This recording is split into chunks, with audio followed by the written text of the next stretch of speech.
Thank you. Thank you very much, and I'd like to thank you all for coming. I'd like to thank the Provost Lecture Committee for choosing me, the Provost, and Dr. Hankey, and of course Donna Kiriko for the nice introduction.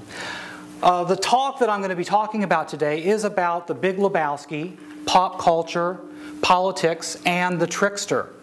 And to begin, I have a still from the Big Lebowski. How many people here have seen the Big Lebowski?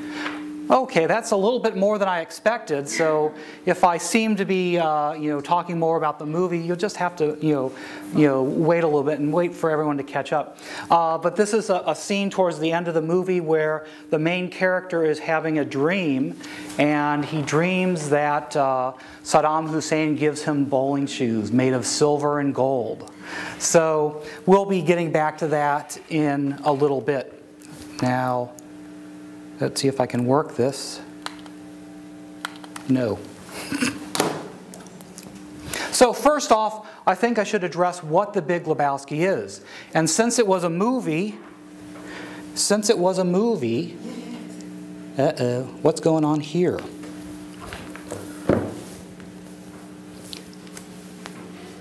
Okay, it should work. Nope. And since it was a movie, I could show you, if the technology worked, the trailer for the movie.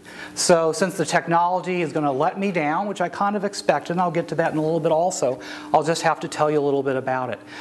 It was conceived by the screenwriter as a Chandler-esque whodunit, or as somebody, a reviewer described it, a whodunit on acid. It involved the dude who was a Los Angeles stoner and avid bowler, and his adventures involving kidnapping, ransom, pornographers, $1 million. And it was a very, very interesting movie, to say the least. Now, since this doesn't work, I assume that's not going to work, which would have been a video clip of Jeff Bridges. Jeff Bridges won the Oscar for Best Actor last year for Crazy Heart. And the clip is wonderful because it was a clip from his press debriefing. So he's standing there with a glass of champagne and the Oscar in the other hand, and he's talking about how music is so important to him, that he sang all the songs in Crazy Heart, and how music and film can bring people together. And then next question, yes, what about the Big Lebowski? And he laughed, and he said, well, I was disappointed because the film didn't do well when it first came out, and it didn't. It was more or less a critical and a financial failure. However, as he went on to say, then we had the Lebowski Fests. And since this isn't working, I know the next one, this is not, well. The Lebowski Fests are fan conventions for the Big Lebowski. The first one was held in October of 2002, 4 years after the film debuted, and the 10th anniversary is coming up in July of this year. There's dozens of Lebowski Fests each year, and this has been going on for about 5, 6, 7, 8, the original one 10 years, including in London and Edinburgh. And if you don't live in the United States or England, if let's say you live in Shanghai or Asia, you fly out to New York or to Louisville for the Lebowski Fest. About 500 to 1,000 achievers, that's what the Lebowski fans call themselves, will go to a Lebowski Fest. So these are unbelievably popular fan fests. And now I know that this is not going to work. These are all YouTube videos that aren't working, so this is the last one, I think. But let me describe to you what goes on in a Lebowski Fest. You're there with 500 to 1,000 fellow achievers. People dress in costume. They dress up as the dude from the movie, as Walter, even some of the subsidiary characters. Lately, since the dude drinks a lot of White Russians, people are coming dressed as White Russians, or the ingredients in a White Russian. So someone will come wearing a half and half costume and a Kahlua costume, and that's one of the things. You'll watch the movie. Some people at the fest have seen the movie 200 times. On average, people say that they've seen the movie about a dozen times. You'll, of course, bowl, because one of the things that the dude loved to do was bowl. There'll be trivia contests and assorted fun and craziness. So this is what happens at a Lebowski Fest. The question to me is, why did this happen? It's just crazy. Why did it happen? And also, why did it happen 4 years after The Big Lebowski came out? A movie that wasn't really that good. It's okay. I'm past that part anyway, so I really don't need those slides. Yeah, but a clip said you may want to. I actually have them someplace else. So the question is, why was this so popular? Why 4 years later? Well, that's what I was originally interested in, and as a Jungian psychologist, I often see the Jungian associations, the things happening in politics or popular culture, and once I started to look at The Big Lebowski and look at it from a Jungian perspective, I started to see some very clear connections. And that's what I'd like to talk about for the rest of the talk. Why is The Big Lebowski so popular, and why now? And to do that, we'll have to cover some background. First, I need to talk about Carl Jung and his idea of the archetypes. Then I need to talk about a specific archetype, the Trickster archetype, and its relationship to the main character in the film, the dude. Then return to Jung and talk about another one of his important concepts, synchronicity. And then return to The Big Lebowski and talk about the film itself. What was included in the film by the writers? What were they intending to do? And then move on and take that and look at it through a Jungian lens. So this is an outline of what I'm going to do. So first off, I'm playing to the notice the psychologists are all over here. I'm kind of now playing to them for some reason. I should go over here. Just for a little bit. Carl Jung is was a Swiss psychiatrist, born in 1875, passed away in 1960. He was the developer of analytic psychology. To describe analytic psychology in one slide, yeah, I can do that. The earlier part of your lives, our thinking and our psychological processes are best described as thinking in opposites. Jung said that we think in polar opposites, good, bad, punctual, not so punctual, competent, incompetent. And what we do... And so what he said was, we usually identify the positive pole of these polar opposites with our conscious selves, which he called our ego. And then we will suppress, which later on turns into repression, the negative poles into our unconscious. And they agglutinate with our alter ego, or sometimes called the shadow. So by the time that you're an adult, my age, or 35 or so, you have an ego that's full of generally positive things or things that you identify yourself with, and you have a shadow or alter ego that has the other half of those things. But the thing with these split opposites is that we're not wholly good or not wholly bad. We're in between. And there's a problem with just identifying with one side of these polar opposites, in that we're not really describing ourselves as whole persons. And this is, to Jung, a psychological illness which needs to be rectified before the end of the life cycle. So during the latter part of life, the goal is to bring those split opposites together. And this process is called individuation, where you're trying to become a whole individual again. And the goal of individualization is uniting these split polar opposites. These split polar opposites are usually united by the working of archetypes. Individualization is through these archetypes. And an archetype is an instinctual way people have of perceiving basic themes in human life, such as relationships or life challenges. Jung talked about the mother archetype, the father archetype, the hero archetype. Basic relationships or basic challenge that we always have in our lives. And one other thing about these archetypes is that when we say the mother or the hero, it gives the impression that these archetypes are static. And that's incorrect. The archetypes are dynamic. For example, with the hero, we often talk about the hero cycle or the hero's journey to be more poetic. That is, at different stages of the hero myth, we see the hero going through different psychological changes or responding to different events with different psychological responses.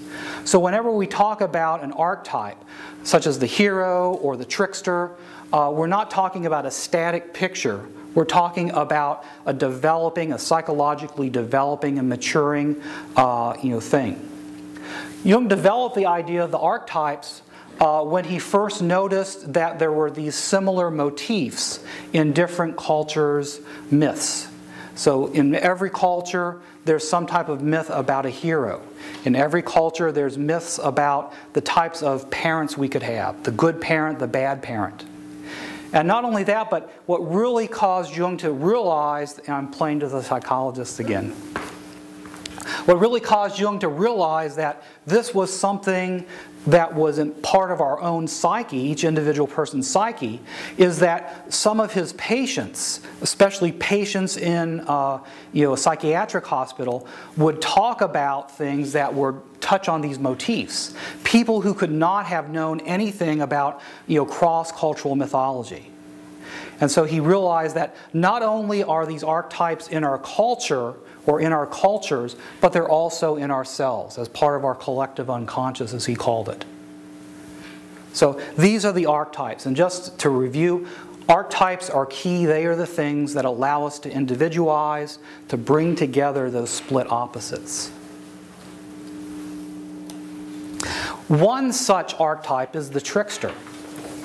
And the trickster archetype is that through either ignorance or cleverness, the trickster outsmarts his antagonist and gains a prize or enlightenment.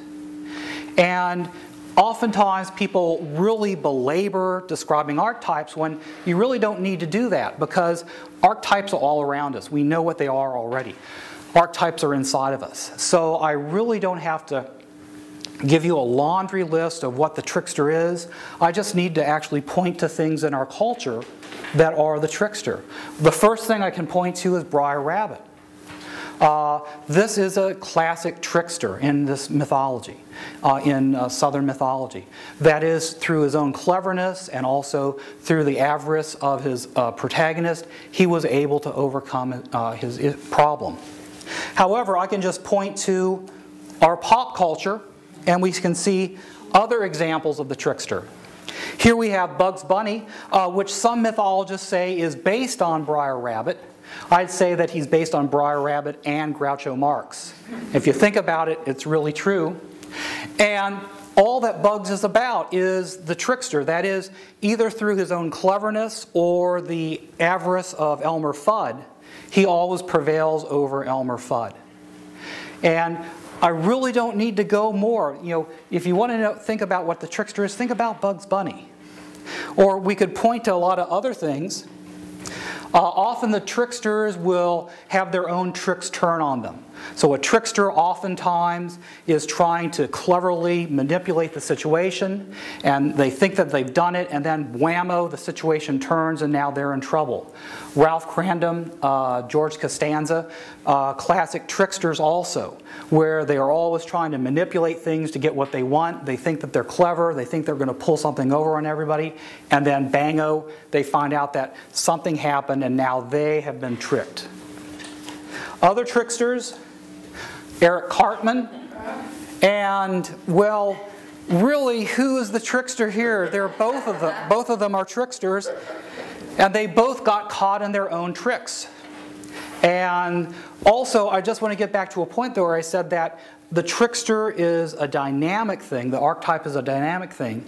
So when I say trickster, I'm talking about somebody who's developing around that cycle of being somewhat ignorant and getting into trouble because they're just ignorant. Somebody who develops into more consciousness and more wisdom. And then to try out that consciousness or wisdom, they try manipulating things. And then they get caught in their own traps. And they learn something and they grow even more wiser from that experience. And so we have to think about these archetypes as dynamic things. That is, we are not describing a simple snapshot. A lot of people get confused about when you're talking about the trickster. Are you talking about a fool, or you're talking about a wise man, or you're talking about a magician? And the answer is I'm talking about all three. That is, the trickster is somebody who is going through that developmental process of going from the naive fool to the wise wizard. And the trickster archetype is the journey that that person goes through. I should talk about the trickster god for several reasons. That's Hermes, the trickster god. One of the first things he did as an infant was trick Apollo and steal his cattle. And then when he got caught by Apollo and the gods, he promised Apollo not to do this again, but then promised in such a way that he got out of really any responsibility.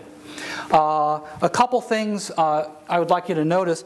Hermes is usually depicted with the winged helmet and the winged sandals because he is the messenger of the god. Now I'm talking about mythology, so I can go to the psychology side. He's depicted as the messenger of the god.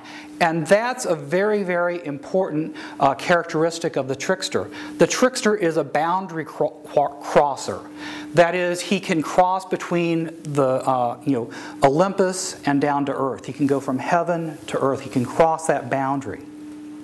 And to illustrate even more, over here, this is a herm.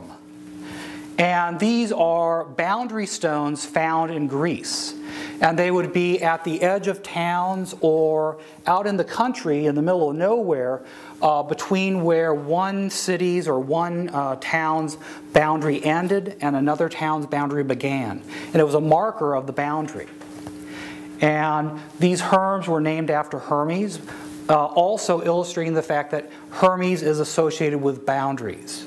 And in fact, we often in American folklore talk about the blues singer going to the crossroads to sell his soul to the devil, which is the trickster. Well, the crossroads is, of course, one of these boundary areas. And that's another important characteristic of the trickster. He's a boundary dweller and a boundary crosser. And getting more specific, oh, I'm sorry, I'll get more specific in a minute. Another characteristic of the trickster is oftentimes you don't see a trickster come individually, but you see them come in pairs, the pair of fools. And here's a classic pair of fools, the fool with his bauble. The little kind of puppet thing is called a fool's bauble. And classic fools will actually talk to their bauble, and their bauble will argue with them. And it's a really fun thing to see. And of course, in our culture, we see many examples of the pair of fools. And this is part of what makes comedy possible. We have the straight man and the comedian. And in terms of the Jungian analysis of the pair of fools, what we have are, remember I was talking about the two opposites, the opposite poles? The pair of fools represent the two opposite poles. So usually one fool is savvy and he's the comedian. The other one is naive, he's the straight man. And so there we see a paired opposite working together. And that's where we often see, the comedy generated from and the classic idea of the straight man and the comedian. And tying that together, we often see the fools and the tricksters crossing boundaries and transgressing basic boundaries of decency and common sense. Ren and Stimpy, another set of a pair of fools. Here, this one slide shows, yes, Stimpy licking his butthole, which is a disgusting idea, but this is part of the boundary crossing of the trickster, in that the trickster will do things that cross boundaries of decency and sexual decency and physical decency. And it goes as far as crossing genders. This is called Stimpy's pregnancy, where we believe that Ren and Stimpy were both boys, but then all of a sudden Stimpy turns up pregnant and is going to deliver a baby. And decency prevents me from going on and describing further what happens. But if you say, oh, that's just Ren and Stimpy, which is a really crazy cartoon, here again we go back to Bugs Bunny, and we see another example of the trickster transgressing boundaries of sexuality and gender, where it appears Elmer Fudd has changed genders, and now he's a woman and they're getting married. Hopefully this is not in New York State. It would be illegal. But my point is that one thing that the trickster is known for is transgressing these boundaries of decency, especially sexual decency. And that's going to be very important as we move into the Big Lebowski. So now let's take a look at the Big Lebowski and the dude. The dude is the protagonist in the movie. And in fact, since my trailer slide was not working, the dude is Jeffrey Lebowski. And he's this guy who lives in Los Angeles. In the beginning of the movie, he's described as possibly the most laziest man in the world. We meet him at the beginning of the movie, and he's in his bathrobe in an empty supermarket, and he's buying half and half. Not only is he buying half and half, but he stops, looks around to make sure nobody else is looking at him, opens up the half and half and smells it, and then takes a little sip to make sure that it's okay. This is very, very foolish behavior. So we see that the protagonist of Big Lebowski, the dude, is a fool in that sense, that he's dressed foolishly, he's acting foolishly, so he's starting to fit the bill of the trickster. The dude is also a boundary dweller. A few minutes later, he goes to pay for his half and half, and we see in his wall's empty except for a Ralph's discount card. So he pulls out his checkbook and he writes a check for 69 cents for the half and half. Throughout the movie, he never once refers to a job. He never refers to any type of employment. He is a marginal dweller on our society, somebody who doesn't have any visible means of support. And also, the dude's favorite avocation is bowling. He spends most of his time at the bowling alley and bowling. Bowling is a marginalized area in our culture. That is, the idea of bowling lanes or bowling alleys always had a seedy connotation.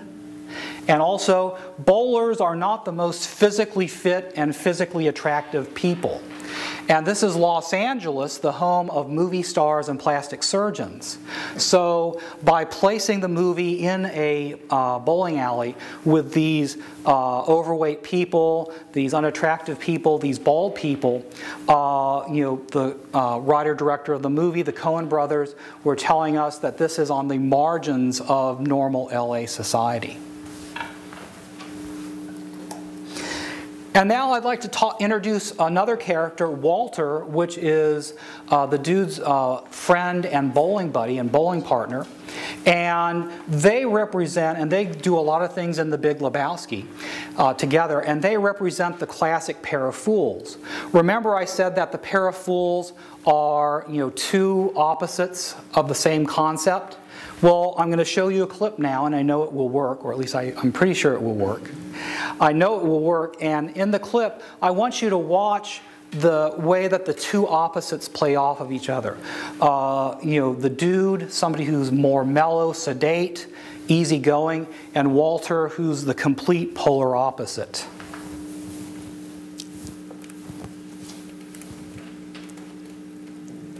Come on, yep.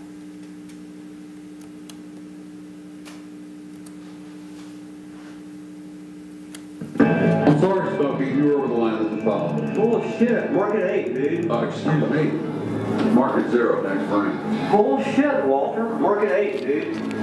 Smokey, this is not nom, this is bowling. There are rules. Hey, Walter, come on. Hey, man, Smokey, so his toe slipped over a little, It's just a game, man. This is a league game. This determines who enters the next round robin. Am I wrong? Yeah, but I wasn't. Am I wrong? Yeah, but I wasn't over. Give me the marker, dude. I'm marking an 8. Smokey, my friend, you're entering a world of pain. Walter, man, you walk that frame and you're entering a world of pain. I'm not. A world of pain. Look, dude, this is your party. Is the whole world going crazy? Am I the only one around here who gives a shit about the rules? Mark at 0. They're calling the cops, man. Put the peace away. Mark at 0. Walter, put the peace away. Walter? You think I'm fucking around here? Mark at 0.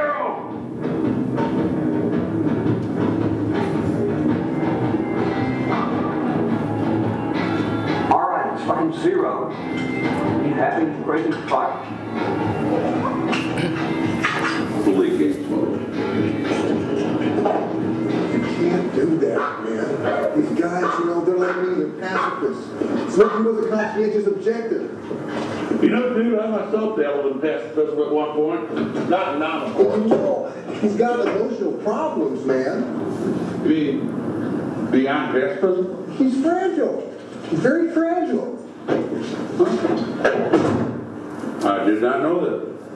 Well, it's all water under the bridge. And we do enter the next round robin. Am I wrong? No, you're not wrong. Am I wrong? You're not wrong, Walter. You're just an asshole. Okay then. Like Baton and O'Brien next week, they should be pushed over. Just take it easy, man. You know, that's your answer for everything, dude. And let me point out something. Pacifism is not, look at our current situation with that camel fucker in Iraq. Pacifism is not something to hide behind. Just take it easy, man. I'm perfectly calm, dude. Yeah, waving the fucking gun around? Calmer than you are. You just take it easy. Calmer than you are.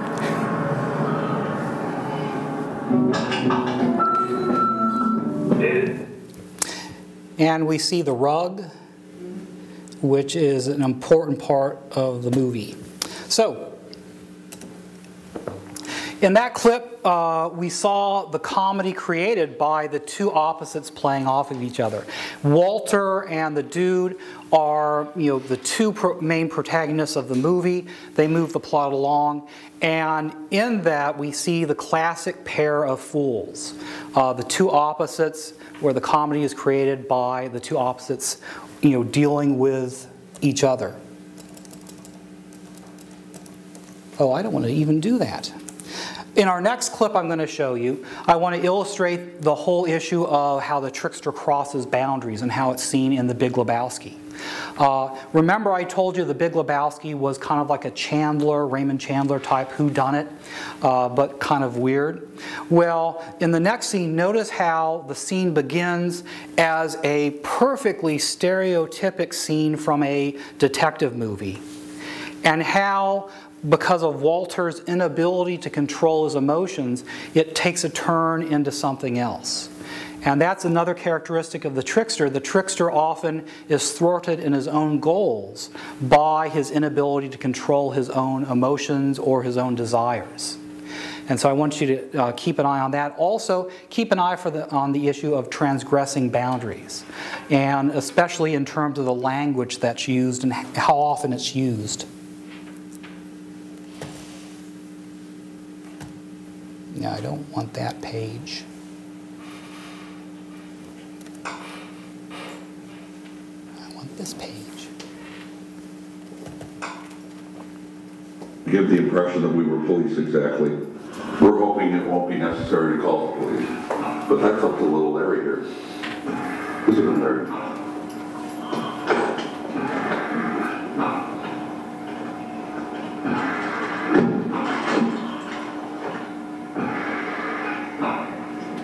Is this your homework, Larry? Is this your homework, Larry? Look, man. Please. Is this your homework, Larry? Ask him about the car, man. Is this yours, Larry? Is this your homework, Sit in Larry? your car up front. Is this your homework, Larry? We know it's his fucking homework. Where's the fucking money, you little brat? Look, Larry, have you ever heard of Vietnam?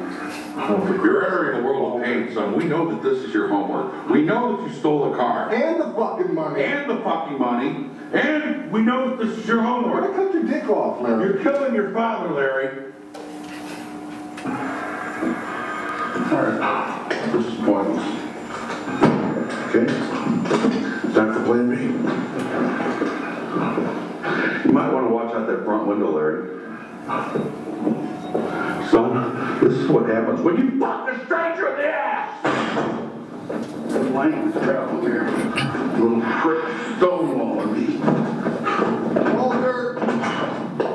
What are you doing, man? What are you doing? Here you go, Larry. You see what happens? You see what happens, Larry? You see what happens? This is what happens when you fuck a stranger in the ass, Larry. This is what happens, Larry. You see what happens, Larry? You see what happens when you fuck a stranger in the ass? This is what happens. You see what happens, Larry? You see what happens, Larry? Do you see what happens, Larry, when you fuck a stranger in the ass? What happens, Larry? This is what happens, Larry. What happens, Larry? This is what happens when you fuck a stranger. What the fuck you doing, man? Stop it! I just bought that fucking gun last week. I'm gonna fucking kill you. I just bought the fucking gun last week. Come on, man. I'll kill your fucking gun, man. So we see Whose car was that he was beating up? Whose car? the guy that came in the white, the wrong car. They thought Larry had used the money he had stolen to buy the sports car when it really belonged to somebody else. And so we see not only, we see several things in this. We see first off how the trickster, thinking that he is going to brace this kid and threaten him, goes after the car and ends up getting his own car destroyed in the process because the guy took the tire iron and ran over and broke the windows out of the dude's car. We also see again how the trickster, Walter in this case, was acting as a good detective. However, since he was not unable to deal with any frustration, he allowed the situation to spiral out of control, which is another classic example of the trickster. And also the language. The dude referred to, "We're going to cut your dick off." And of course, Walter said, "This is what happens when you fuck a stranger in the ass." And he said that 13 times in that scene. And these images and the repetition of these images go throughout the movie. The word fuck was used 132 times in the film. And the imagery of cutting off a penis is used repeatedly in the film also. So these are images, associated with the trickster, of the idea of transgressing boundaries of common sexual decency and common human decency. And all of these things are indicative of the trickster. And so basically the dude and Walter fit the trickster archetype very well in this film. Now we need to go back to Jung for one final concept, synchronicity. Synchronicity is an acausal connecting principle between psychical events and physical states. An example that Jung often gave of synchronicity is he was in therapy with a patient, and the patient was talking about a dream. In part of the dream, the patient was given an Egyptian scarab beetle. And at that point arose a chafer beetle, which Jung says is the closest thing to a scarab beetle in Switzerland, flew in the open window of his consulting room. And the shock of having the juxtaposition of the scarab beetle in the dream and in real life caused a breakthrough in the patient's therapy. And Jung says that this acausal connecting principle is something that actually exists, actually is real, and occurs that connects cyclical states to real life events. And this has to be one of the strangest things that you have to understand about Jungian psychology. A lot of people equate this to ESP or some psychic phenomena. Jung doesn't do this, but I can see why, because it seems to be working at the same level of people are aware of things in another state, people are aware of things before they happen. All of these things are due to synchronicity according to Jung, but they're not psychic powers as we normally think of them. Another example of synchronicity is back when I was teaching a seminar on Jung at Antioch College back in the spring of 1995. It was the third week of the semester. And a student, I started class, and a student said, I had a dream about you last night. Can we talk about it? And he said, well, as I always do when I hear students say that, the psychologist will understand. But, I talked about how, if you feel comfortable and everybody has to understand that we're not going to discuss this out of class. So he starts to talk about his dream where we were in the classroom and I was lecturing about Jung, and I was lecturing about how with Jung you could do these amazing things and it can give you so much power and so much ability to do things. And the student said, and then in the dream I said, yeah, this is fantastic. And then he said, but then you said, and all this can be yours if you buy this tape for $19.95. And he said, and I realized that you weren't teaching us, you were trying to sell us something. And right at that incident, somebody said, is Ashton here? And I look up and the student who was not in my class was standing in the doorway. And I said, yeah, I'm Dr. Ashton. He said, oh, hi, this is my grandfather's book. And he wanted me to give you a copy in case you wanted to order it for your class. And he handed it to me. This is the book. And just walked on out. Everybody there was absolutely stunned. And this is another classic example of synchronicity. The coincidence. Oftentimes people say that synchronicity are meaningful coincidences. And here we have a meaningful coincidence. That is the dream in which I was trying to sell them, tapes about Jung, and then the student coming in trying to sell me his grandfather's book on Jung. And Jung would say it's more than a meaningful coincidence. It's this idea of a causal, that is in terms of physical science or physical reality, there's no causal connection between the two events. But there's some type of connection between the psychical event of the dream and relating the dream and the physical event of the student coming in with the book. So synchronicity is the hardest concept to, easy to understand in a way, but hard to really grasp and actually believe, unless it happens to you and then you're left dumbfounded. Whoops, did I miss something? Yeah, and no, I didn't. One final thing about synchronicity is that, according to Jung, usually we see synchronicity happen when an archetype is in play. For example, archetypes were in play in Jung's example and my example because people were talking, in this case, in my case, the student was talking about a dream which was about whether or not he could trust me, whether or not I was an expert that he could trust. And so this was starting to tap into the trickster archetype. And so, according to Jung, the trickster would certainly come up at that point and play a trick on us. Certainly to show the student at least what's really going on, or whether or not he could really trust me or not. And this idea is very important because we can talk about meaningful coincidence or coincidence, and a lot of coincidences are just coincidences. But what Jung is talking about with synchronicity is when it serves an archetype, or an archetype is at the basis of this synchronous event. So that's another important idea to Jung.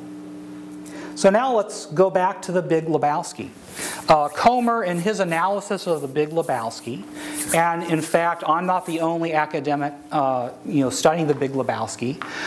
There's been at least a half a dozen serious papers written about the Big Lebowski, besides another half dozen somewhat serious papers written about the Big Lebowski for the Big Lebowski Academic Conference, which was held in a bowling alley in Louisville in 2006.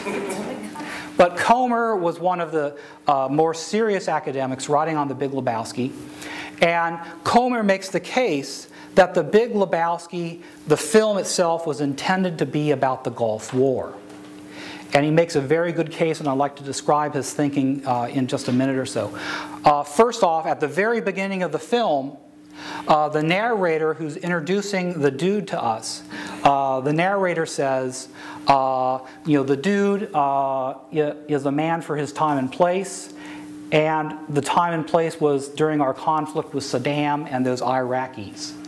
And just as the dude is checking out of the grocery store, the cashier is watching this, the TV, and George Bush is giving his famous "This aggression will not stand" speech. So this very, very clearly sets the movie in a certain time and place and sets it around a certain political event, that is the Gulf War. However, the phrases "this will not stand" and "a line in the sand," these are repeated by the dude and Walter throughout the movie. That is, when the dude is thinking about confronting the Big Lebowski, Walter says, "You have to draw a line in the sand, dude." Or oftentimes the dude will say, "This aggression won't stand, man, you know." And so with these phrases being repeated throughout the movie, Comer makes a very good point that the Coen brothers who wrote and directed the film, they intended this film to be about the Gulf War. Comer's analysis leads him to the conclusion. Oh, and another thing, the Big Lebowski, this is the Big Lebowski, Jeffrey Lebowski, the millionaire Lebowski, and the namesake of the title. Comer also points out that the Big Lebowski looks a whole lot like this guy, who was the Secretary of Defense during the Gulf War.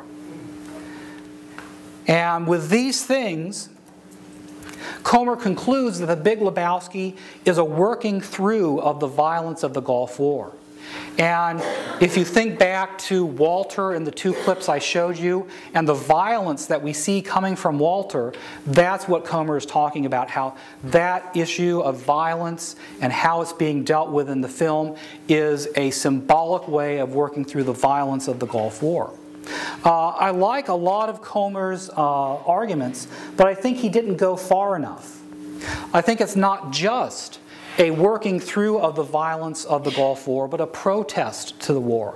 Because what Comer missed, in my view, is towards the end of the movie, the dude makes a very definite statement about his college career. He says that he spent most of his college not studying, but occupying the ROTC building. And then at one point he said that he was one of the authors of the Port Huron Statement. The Port Huron Statement, according to Tom Hayden, is the founding manifesto of the Students for a Democratic Society, from which Hayden says the authentic spirit of the 60s radicalism issued. So the dude is presenting some very, very serious bona fides about him being an important, radical. He also says that he was a member of the Seattle Seven. The Seattle Seven were arrested and served sentences for their part in a Vietnam War protest. So the dude is very, very definitely saying that I am a war protester.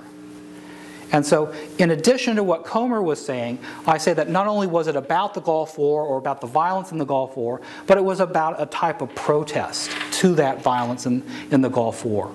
And that's an very important part.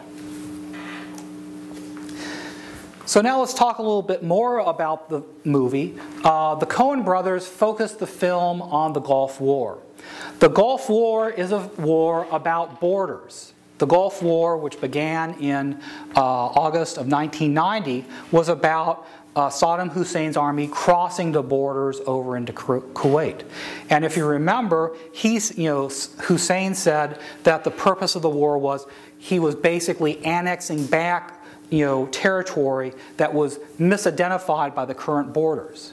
So this is a border war. Well, the Trickster is the border dweller. And so already when you start talking about the Big Lebowski is about the Gulf War, a war about borders, you're starting to invoke the Trickster. And then also the Coens intentionally put elements of the Trickster into the movie because they were writing a comedy.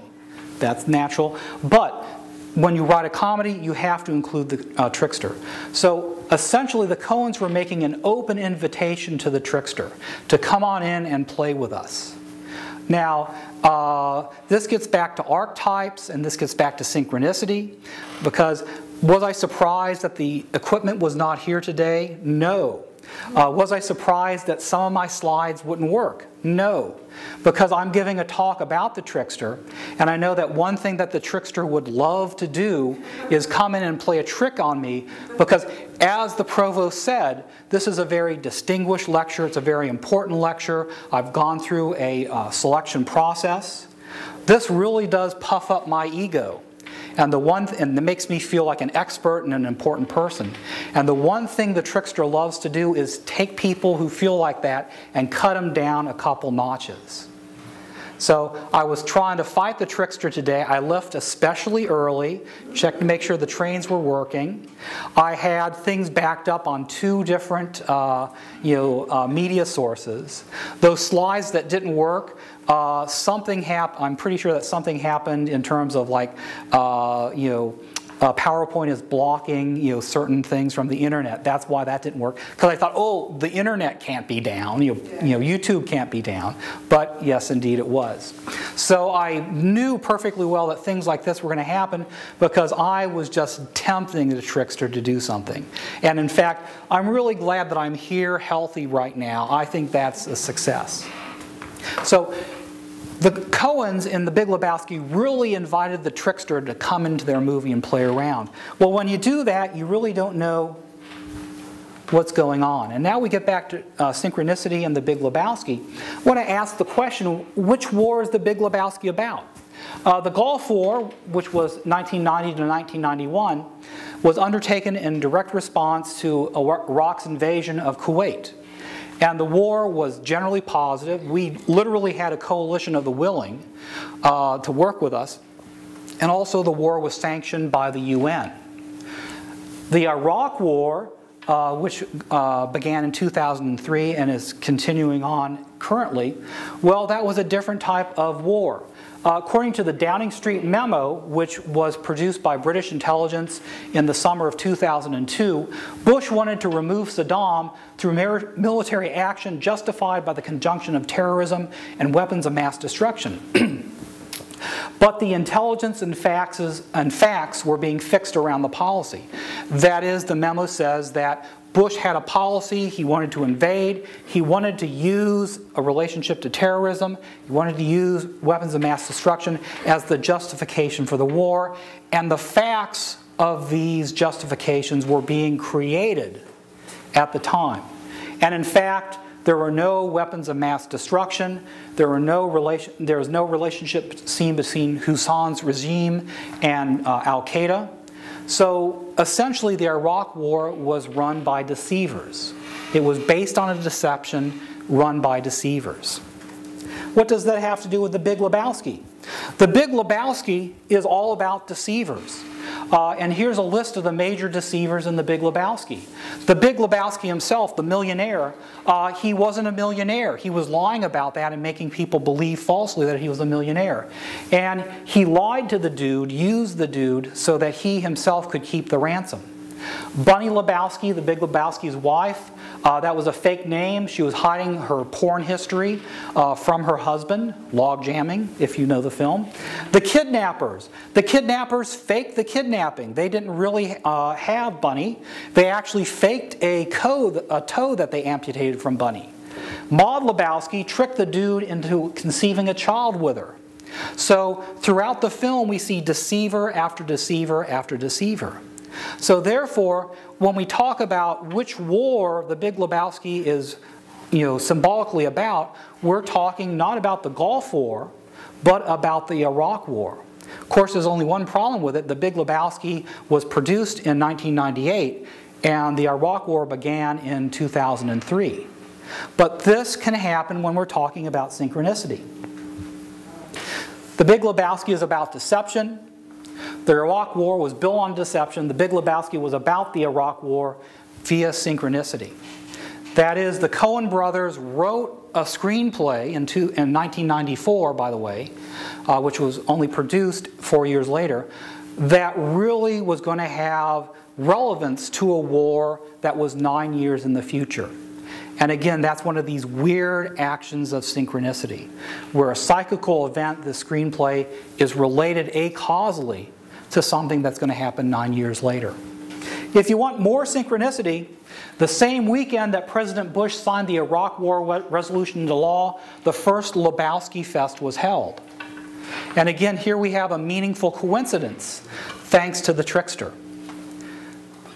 So when George Bush decided to start this deceptive war, that's when the achievers got together to have their first Lebowski Fest. So through the functioning of synchronicity, the Big Lebowski was about the Iraq War. This is a synchronicitous connection, is one way to explain the popularity of the Big Lebowski now as we're living during the Iraq War. But then, how would I go about explaining the popularity of the Lebowski Fests?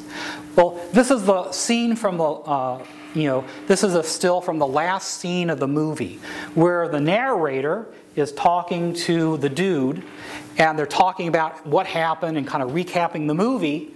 And the dude kind of like gets his beer and then wanders off, and as like a final thing says, "Well, the dude abides," and walks out. And then the narrator's left, and he reflects on that statement, "The dude abides," and he reflects on that as the movie closes. So the dude abides is a very important idea in the Big Lebowski. To abide means to wait for or to endure without yielding. What did achievers have to endure during this Iraq War period?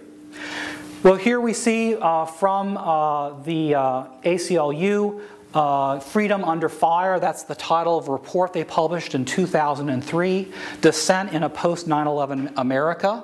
One of the things I love is this is a First Amendment zone. This is an actual First Amendment zone.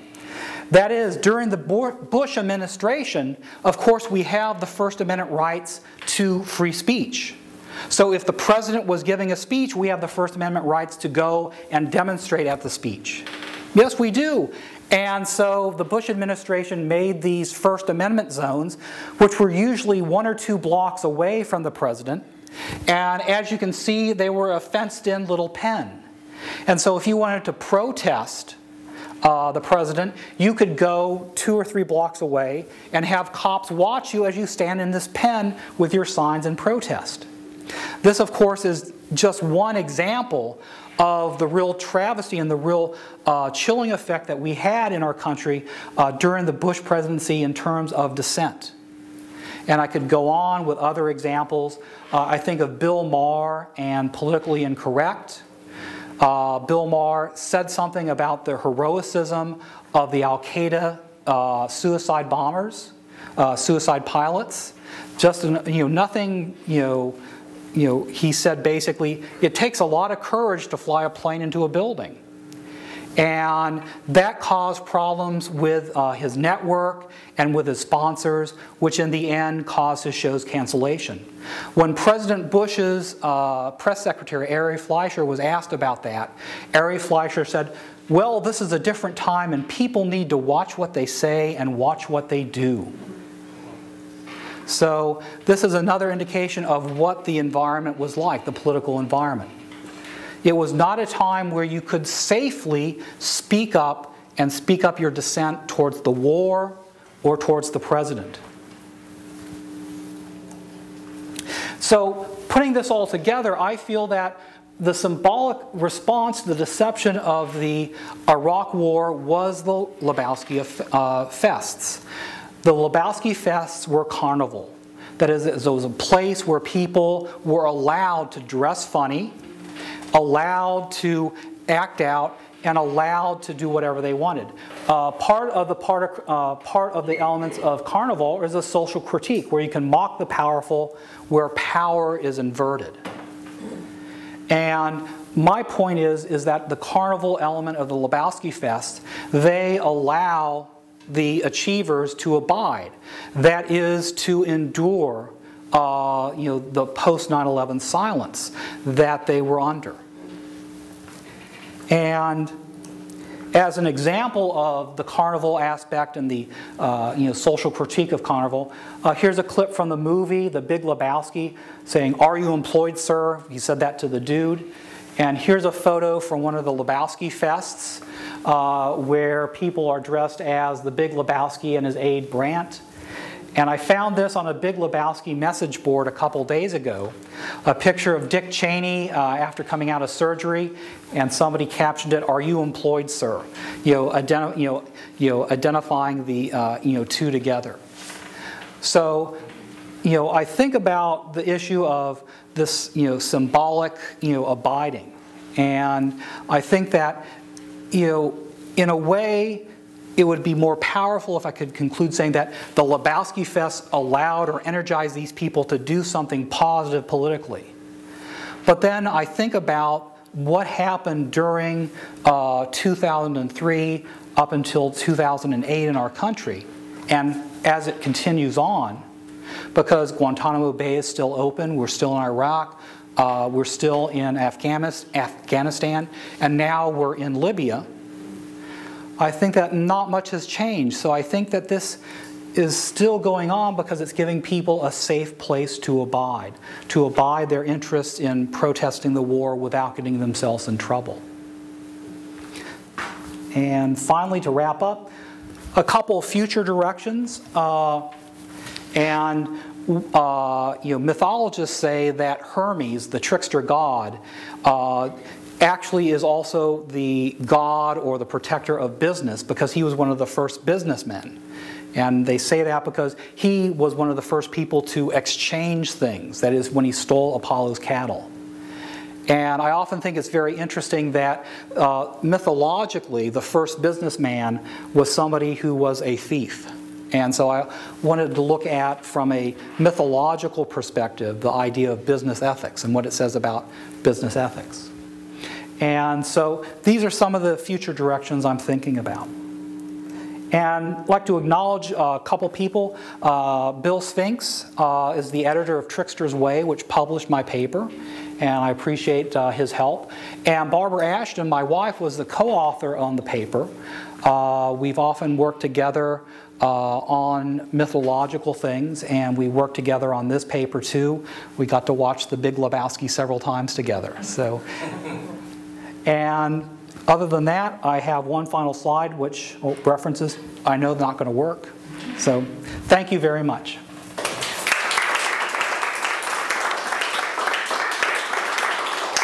So I think before the pizza, because it's raining, I have time for some questions. Yes, Laura. I'm not a psychologist and I don't know much about Jung. I really don't know anything.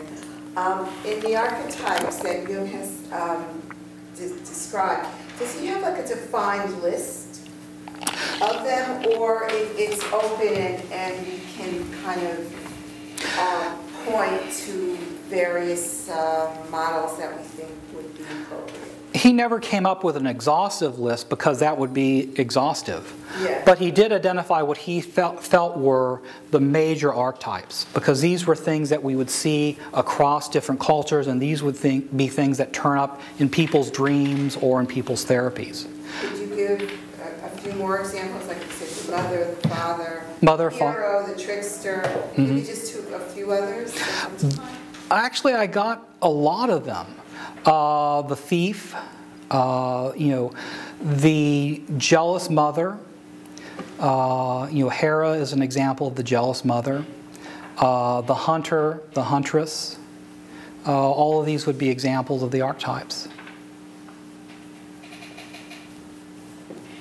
Other questions? Yes? When you look at Cheney and the gang and you ascribe the presence of trickster archetype in that milieu, aren't you being too generous? Because I'm thinking that, well, the image of the trickster, the archetype of trickster, is borrowed from the Native American mythology, right? Well, not just Native American. We see the best archetype, that is an actual representation of an archetype. We see the best archetype in Native American mythology, because Native American mythology was pure when we came over and basically took the country over. American Indian culture was basically functioning then. And so we got, the anthropologists were able to get a snapshot of Indian life before we destroyed it. But if we go back to, well, is there a trickster in Northern European culture?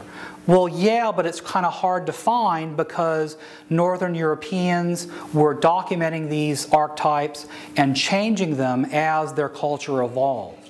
And so it was getting more lost. So it's not that we've borrowed, the trickster is Native American. The trickster is basically, cross-cultural. Right, it's true. Actually, there's like a rabbit in... Yes, sir, in Africa. Yeah, and The question was that in terms of the archetype of a trickster is not only someone who would inflict, let's say, an injury or deception or pain, but someone who ends up being hurt all the time also. Yes, yeah. Quality of a trickster.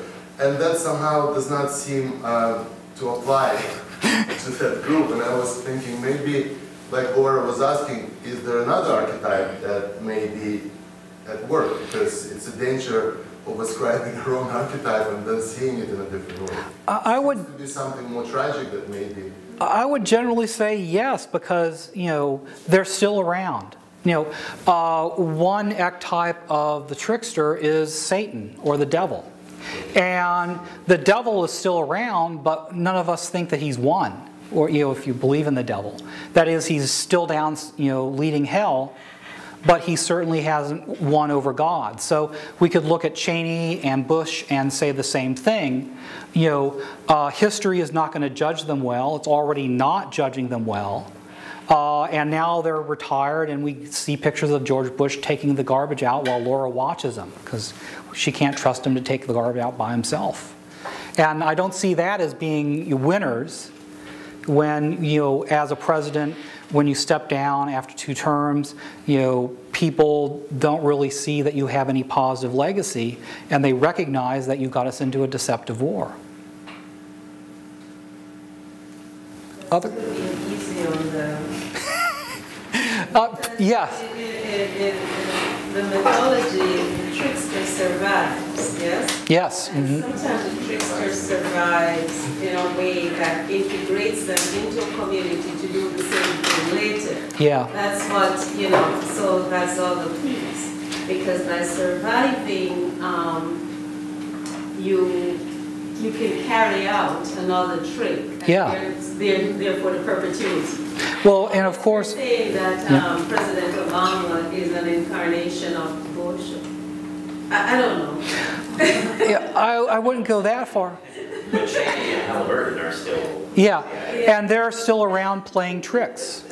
And, we can say, yeah, the trickster is still around in politics today, and he's still playing tricks, maybe in a different guise. Just yesterday, President Obama released his birth certificate, and I said to myself when I saw it, my God, the president is responding to Donald Trump. Seriously. And I was dumbfounded.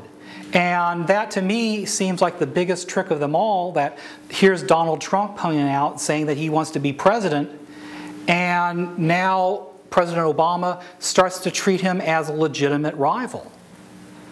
And so the trickster is still around in a different guise to play more tricks. And God knows where the birther thing is going to continue on, because even I've seen on the internet today people still saying that, oh, this is a faked birth certificate. So we don't know where these tricks are going to end up. And the devil has been beaten several times, but he's still there and he's still waiting to play a trick again. And yes, possibly I'm being too kind to Bush and Cheney, but that's what happens to the trickster. When the trickster basically plays the trick, the devil goes back to hell and bides his time and waits for somebody else to call him in. Yeah. It might be interesting to take these archetypes and try and tie them to physiological or maybe Myers-Briggs types personality, because history repeats itself because we're still human. Yeah. And we behave in a human way because we're physiological needs and so forth. So I wonder if you could divide them that way. Dan McAdams has done some empirical research on Jungian type and archetypal images in dreams, and he found that certain types, the intuitive types, they tend to have more archetypal images in dreams in general, but not, nobody I think has looked at specific, ENFPs, have more trickster dreams than other types. There's some people who have a certain number of receptors in their brain that make them adrenaline seeking. Does that make them trickster? Or something? Yeah. Yeah. Now that's an interesting idea. One idea I've been looking at also that I didn't include on my future directions is, I'm thinking about looking at the whole issue of the trickster and neuroticism, the big 5 trait. Because we generally feel that if you're high on neuroticism, that's just not a good thing. And well, looking at that from a trickster perspective, you'd say, well, actually any good society needs a lot of high neurotic people because you need somebody to cause problems and to muck up things and to cause problems so that we can reinvestigate things and learn new things about what's going on. Or in a department, you need to have at least one high yes. In a department, you need to have at least 1 or 2 high-end people who are just going to be picky and critical about everything so that you don't fall into some type of groupthink all the time and just say, well, we all agree because we're all happy people here, so we're just going to, truck on through and, agree to this or, pass this GE thing or whatever. And so you need to have high-end people who are going to say, well, let's wait a second, I don't feel good about this. It sounds like a normal department meeting. Let me ask you a question. You reminded me, I was thinking about the Rocky Horror Picture Show, as you were speaking, and it seems to me, maybe you want to talk about this a little bit, that there have always been what I might call cult films. Yes. Right? And that the nature of them has changed. Yeah. I mean, if you think compare It's a Wonderful Life to The Wizard of Oz, to Rocky Horror, Big Lebowski. I mean, there are certainly themes that are central to each of those films that involve the trickster, that involve deception, that involve big changes of some kind. But look at the outward content and presentation, of course, has changed. So I don't know if you've given that some thought. Oh, yeah. When we talk about big cult followings, we have to talk about Star Trek. And certain people in mythology talk about how science fiction to our culture is where we the repository for our mythology. That is, we don't have natural myths, we don't have myths from our past, so we have this science fiction, and so that's serving the the function of having a repository, or having a place to project out these archetypal images. So it's natural that Star Trek would be something like that, or Rocky Horror Picture Show, which is all about transformation, which is a very big Jungian idea, and that's the self-archetype. And so, that's another very interesting idea that is looking, because indeed, psychology now is starting to look at the issue of cult fandom. And in other fields, other interdisciplinary fields are starting to look at this fandom phenomenon that's popping up all over the place. Because not only do you have Star Trek and Star Wars and the Big Lebowski, but now it seems almost any TV show will have some type of very, very committed, though maybe smaller, cult following. Thinking about Firefly, which is a science fiction show on TV for about 2 or 3 seasons, it has a very, very, very powerful, but small cult following. Sue, yet? Oh. Aside, I would appreciate the eclectic, syncretic mindset which you seem to be showing in terms of the mixture of an attempted rigor to research, and at the same time, of course, you're being totally mystical with Jung of this. And I would actually think that synchronicity is probably notoriously hard to study through empirical research because it's about the causal relationships, so it would not happen. But I'm also thinking, as a reflection of what you were saying, is that it's not just the cult heroes, but also it seems to be that the media and the movie industry in general seem to be chasing the archetypes. And a good movie is about the filmmakers finding a way to depict the good archetype. And I'm thinking about, like, I love Sopranos. My wife is in love with the madman, and I'm seeing that these are two archetypes. One seems to be kind of more attractive somehow to me, and it's Tony Soprano. There's an image of father, ultimately, as a godfather, as a mafia don. On the other hand, you have an archetype of a Wall Street type, which somehow doesn't seem to attract as much. Or the archetype of a powerful leader, a Machiavellian leader. Yes, that's probably. And, you know, I agree with you. George Lucas freely admits that he had the book A Hero with a Thousand Faces open on his desk when he was writing Star Wars. And one thing I like to do with my classes sometimes when I teach personality is to show Star Wars to them after talking about the hero's journey, because it's fairly obvious. Luke is the hero, and what Luke is going through is, step by step the hero's journey. And I think that by touching on these archetypal images, a screenwriter could really have a success like in Star Wars, but if you don't know what you're really doing, you can have a very plodding story that really doesn't excite anybody. In Hollywood today, they have these formulas for writing scripts, and once you know the formula, you go and watch a movie and you say, oh, this is, of course this is going to happen next, because that's in the formula that every scriptwriter follows. So, I think that there's a danger in just basically saying, well, I'm going to, pull out a trickster, archetype, and I'm going to write a script about it. No. Yes? Bill, I'm very sympathetic to your thesis where you say that the movie is about the Iraq War. Yep. But I'm not sure how convinced I'm about it.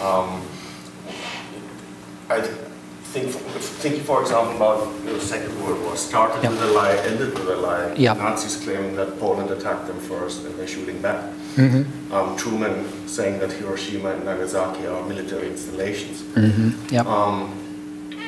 There also was an entire narrative around the Kuwait War, which neglected that American diplomacy completely failed with Saddam Hussein.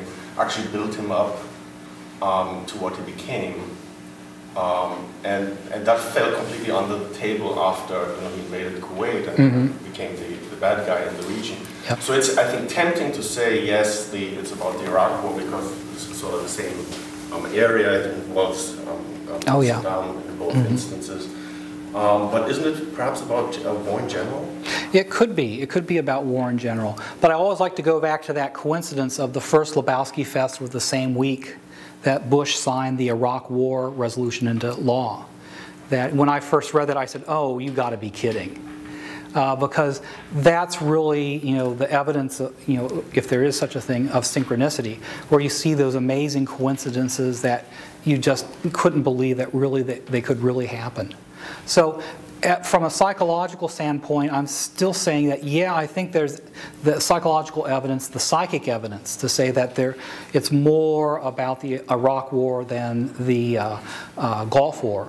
But I understand what you're saying. Wars in general, I am aware of what led up to the original invasion of Kuwait and the failures, and also the lies revolving around how horrific the Iraq Army's drive into Kuwait was, just to build up interest among the public.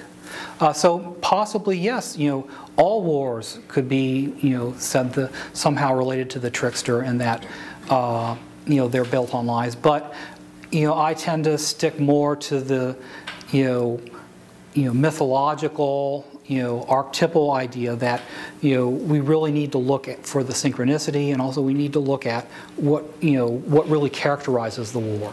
In terms of popular mythology or popular memory, most people remember the Gulf War as this very short, heroic thing. And I think most people now are starting to realize that the Iraq War is this long thing where the whole thing about weapons of mass destruction just didn't happen. Yep. Yeah. Do you know the sources for Jung's derivation of the archetypes? I would imagine various myths. Did he look at anthropology, Greek myths, folk tales? I mean, you know. Yes, and the answer is yes. He spent about 10 years of his life just focusing on mythology to develop these myths. So he did a very comprehensive study of mythology for a long period of time to start to develop these myths. Well, I would assume not just you know, Greco-Roman, Norse. He traveled too. Yeah. Folk, yeah. Mm-hmm. Yeah. Yep. Yeah. So it's very wide. He was widely read. Was this like connected, like, was it Fraser's The Golden Bough? Yes. You know, he cited Fraser often. And, you know, in the Trickster, he cited Radin, who wrote, you know, about the, you know, Winnebago trickster myths, the American Indian trickster myths. So he was aware of all these things. So because it's so universal, it would explain the asynchronicity. Because I understand it's not causal, but it's just pervasive. So sooner or later, it's going to pop up. But then, well, is that part of it? Not really, because you have to, you know, I read this really great paper when researching this, basically saying that we have to stop saying that everything is a trickster. You know, one mythologist, you know, critical literary person was saying that we're tending now to get sloppy and say, well, this is the trickster and that's the trickster, and we really have to just call the trickster. So, you know, there are some things that are not tricksters, and I would say that President Obama is not a trickster. He's a more heroic type. Regardless of what he's saying and what he's doing. You know, in terms of literary characters or TV characters, Fox Mulder from you know, X-Files is not a trickster. You know, and you know, we have to recognize what a trickster is and what a trickster isn't. And I always like to go back, think about Bugs Bunny. And you know, I think a surprising trickster is in Bruce Willis's character in Die Hard, which, if you think about it, he is a trickster character in that, you know, everything's stacked against him, and he's up against these well-trained mercenaries, terrorists, but he ends up winning by basically tricking them.